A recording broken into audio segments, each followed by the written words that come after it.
मेरा नाम प्रिया है। मैं बहुत खुश थी कि मेरी शादी रवि से होने वाली है।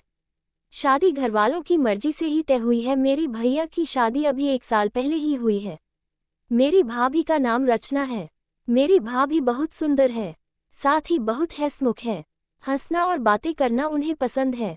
जब से भाभी घर आई है, घर में एक अलग ही माहौल रहता है। मेरी भाभी से मेरी अच्छी बनती है, लेकिन एक बात की वजह से मुझे नहीं पता था कि मेरी सोच इतना बदल जाएगी। एक दिन रवि जब घर आया था, तब मैं, भाभी और रवि साथ में एक कमरे में थे।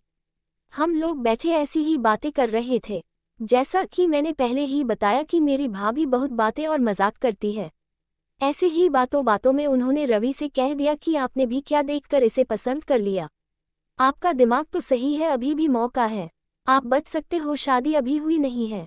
इतना भी होता तो शायद मैं बर्दाश्त कर लेती, लेकिन उसके बाद जो रवि ने कहा उससे मुझे ज्यादा बुरा लगा। रवि ने कहा कि क्या करूं भाभी, आपकी जैसी सुंदर तो मुझे शायद मिलेगी नहीं, तो अब जो मिली है उसी से कर लेता हूं।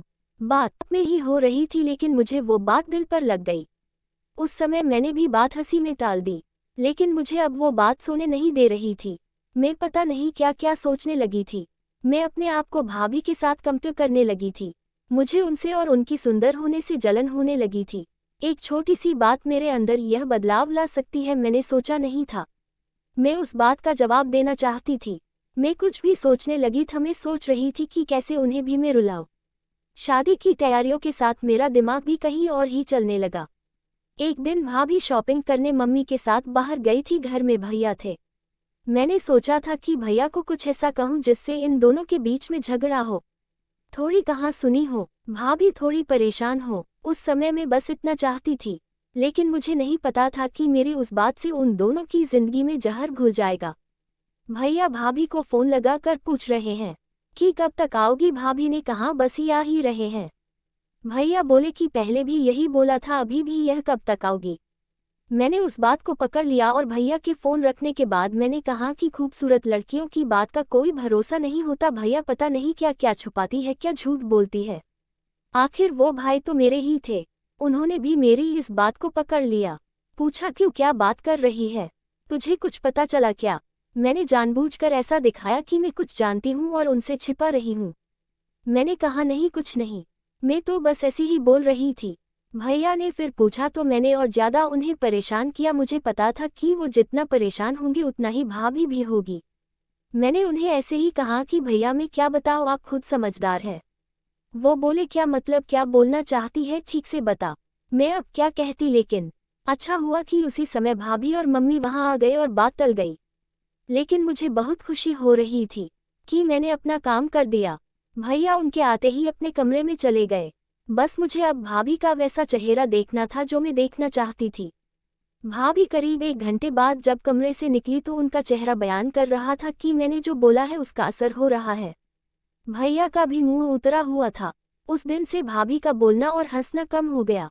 भाभी का मुंह उतरा रहता था। मैं पता नहीं कैसे इतनी कठोर हो गई थी कि उनके आंसू से मुझे खुशी मिल रही थी। भैया और भाभी में सब कुछ ठीक नहीं है, इस बात का पता अब हमारे घर में सबको चल गया था। भाभी अब मुझसे भी बात नहीं कर रही थी, लेकिन मुझे बुरा नहीं लग रहा था। एक दिन भैया भाभी से किसी बात पर बिगड़ गए और सबके सामने उन्हें घर से जाने को कहने लगे। मम्मी और पापा ने कहा कि क्या हुआ, क्या बात कर रहा है, ऐसा क्या हुआ, लेकिन वो बोले कुछ नहीं। भाभी को वो बात बहुत बुरी लगी और वो घर से जाने लगी। मम्मी ने कहा कि शादी सर पर है, ऐसे कहाँ जा रही हो। भैया बोले उसे जाना है तो जाने दो। भाभी मेरी तरफ देख रही थी, लेकिन मुझे ना बुरा लग रहा था, ना मैंने उन्हें रोका। भाभी अपने घर चली गई। शादी में सिर्फ 10 दिन बाकी थे और भाभी घर से चली गई। घर में मम्मी भैया और पापा को देखकर अब मुझे थोड़ा बुरा लगने लगा था, पर मैं अब कुछ नहीं कर सकती थी क्योंकि बात बहुत आगे निकल गई थी। सच बताओ तो बात इस हद तक चली जाएगी इसका मुझे भी अंदाजा नहीं था। शादी के समय सभी के मुंह उतरे हुए थे और इसका कारण मैं थी, लेकिन ये बात मैं कैसे बता सकती थी। भाभी को मम्मी ने फोन किए लेकिन वो नहीं आई। घर का माहौल ही बदल गया। भैया से सभी पूछ रहे थे कि ऐसा क्या हुआ, लेकिन वो भी कुछ बता नहीं रहे थे। घर की रौनक ही चली गई थी। शादी को 1 दिन बचा था और भाभी अचानक ही वापस आ गई। भाभी को देखकर मम्मी खुश थी। मैं अभी भी भाभी से बात नहीं कर रही थी, सोच रही थी कि किस मुंह से बात करूं। मेरी वजह से भाभी इतना परेशान जो हुई। भाभी खुद ही मेरे पास आई, मैंने बोला आप आ गई? वो बोली हाँ, मैंने सोचा कि अगर मैं नहीं आती तो तुम्हें तैयार कौन करता। भाभी ने ऐसा कहा तो मैं रोने लगी।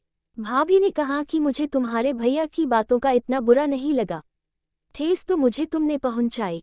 मैं घर से भी तुम्हारी वजह से गई थी, मैंने सोचा था कि तुम मुझे फ़ोन करके बुलाओगी, लेकिन तुमने ऐसा नहीं किया। मुझे नहीं पता तुमने ऐसा क्यों किया, लेकिन मैं तुम्हें एक बात समझाना चाहती हूँ। अब तुम्हारी शादी होने वाली है, तुम दूसरे घर जाओगी, कुछ ऐसा मत करना जिससे बाद में तुम्हें पछतावा हो।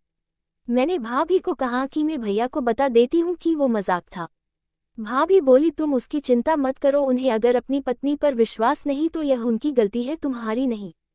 मैं उनसे निपट लूंगी, शादी का समय है, तुम खुश रहो।